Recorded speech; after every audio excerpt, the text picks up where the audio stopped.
বেশ কিছুদিন ধরে আমি আমার ব্লগে খুবই ইম্পর্টেন্ট কয়েকটি বিষয়ের মধ্যে ইসরায়েলের বিষয়টি নিয়ে আলোচনা করছি এবং ইসরায়েলের ব্লগগুলো নিয়ে আলোচনা করছি।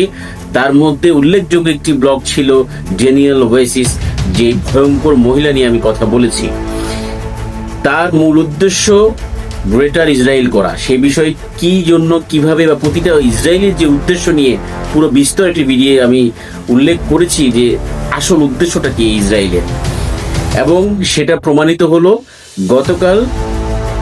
ইসরায়েলের বর্তমান যে প্রধানমন্ত্রী নেতানিয়াহু, সে সরাসরি বলেছে তাদের পূর্ণ পরিকল্পনা হয়েছে যে গ্রেটার ইসরায়েল করবে, এবং এই গ্রেটার ইসরায়েল করার জন্য যে দেশগুলোর নাম সে উল্লেখ করেছে সেটা আরো বেশি চমকপ্রদ। সৌদি আরব, কাতার, জর্ডান, মিশর, ইরাক, এর একটা বিশাল অংশ তারা গ্রেটার ইসরায়েল করতে চাচ্ছে।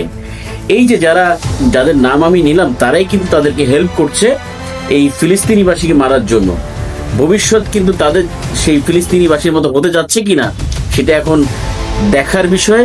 এই যে মুসলমান নামধারী, তাদেরকে হেল্প করার মাধ্যমে তাদের জীবনটাকে দুর্বিষহ করে ফেলেছে ফিলিস্তিনিদেরকে, সেই জীবন তারাও পায় কিনা সেটা দেখার বিষয়। তবে গ্রেটার ইসরায়েল হবে এটা তারা একদম শিওর, এই ব্যাপারে কোনো তাদের কনফিউশন নেই।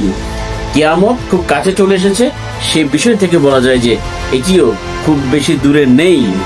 যে সহযোগিতা তারা করেছে সেটার ফল তারা খুব দ্রুত পেতে যাচ্ছে। সে অপেক্ষা রন, এবং সেটা হতে যাচ্ছে, সেটা আমরা শেষ পর্যন্ত দেখতে পারবো।